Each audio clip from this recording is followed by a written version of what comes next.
ప్రజా వ్యతిరేక భూ హక్కు చట్టాన్ని రద్దు చేయాలంటూ డిమాండ్ చేస్తూ అంబేద్కర్ కోనసీమ జిల్లా ముమ్మిడివరం జూనియర్ సివిల్ కోర్టు ఆవరణలో న్యాయవాదులు ధర్నా చేపట్టారు. ఈ సందర్భంగా న్యాయవాదులు మాట్లాడుతూ ప్రజలకు అన్యాయం జరిగే విధంగా రాష్ట్ర ప్రభుత్వం తీసుకువచ్చిన ప్రజా వ్యతిరేక భూ హక్కు చట్టాన్ని రద్దు చేయాలని గత 15 రోజులుగా ఆందోళన చేస్తున్నా ప్రభుత్వం పట్టించుకోకపోవడం దారుణమని మండిపడ్డారు. కార్పొరేట్ శక్తులు ప్రైవేటు వ్యక్తులకు మేలు చేసే విధంగా ఈ చట్టాన్ని తీసుకొచ్చారని విమర్శించారు. ప్రజాప్రతినిధులు కలుగజేసుకుని ఈ చట్టాన్ని రద్దు చేసే విధంగా ప్రభుత్వంపై ఒత్తిడి తీసుకురావాలని న్యాయవాదులు విజ్ఞప్తి చేశారు. ప్రజా వ్యతిరేక భూ హక్కు చట్టాన్ని రద్దు చేయకపోతే పోరాటాలను మరింత ఉధృతం చేస్తామని ముమ్మిడివరం బార్ అసోసియేషన్ న్యాయవాదులు ప్రభుత్వాన్ని హెచ్చరించారు. హైకోర్టుకి తప్ప మఫ్షల్ కోర్టుకి అవకాశం లేదు. కింది కోర్టుకి ఖచ్చితంగా కూడా కింది కోర్టులో పోరాడేటువంటి అవకాశాన్ని ఈ లిటిగెంట్ పబ్లిక్కి ఖచ్చితంగా కల్పించాలి. అలా కల్పించకపోతే కనుక అందరూ కూడా హైకోర్టులకు వెళ్ళి పోరాడేటువంటి అవకాశం ఇందులో కల్పించబడలేదు.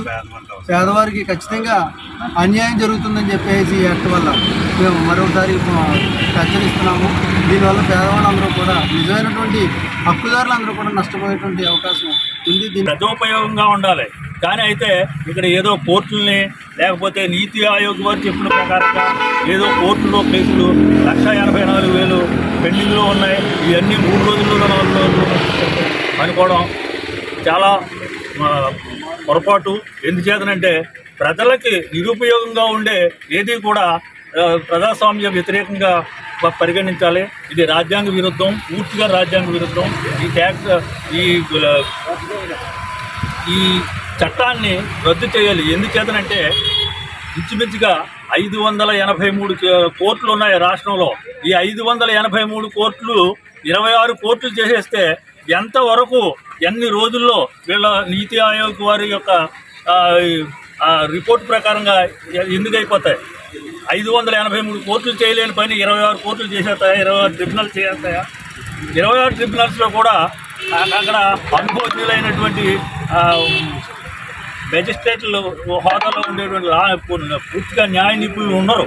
ఎందుకంటే వారికి రెవెన్యూ వాళ్ళకి సంబంధించిన వాళ్ళు కాబట్టి వాళ్ళకి న్యాయశాస్త్రాల్లో అవగాహన ఉండదు. మరి ముఖ్యంగా సివిల్స్ అవగాహన అసలే ఉండదు. ఎందుకంటే వాళ్ళకి వాళ్ళు లా చదువుకుని లేకపోతే ఎక్స్పీరియన్స్గా వచ్చి 30 సంవత్సరాలు 40 సంవత్సరాలు అనుభవం తీర్చలేని కేసు రెవెన్యూ అధికారి తీరుస్తాడు అనడం చాలా శుద్ధ తప్పు. ఆ తప్పుడు చట్టాన్ని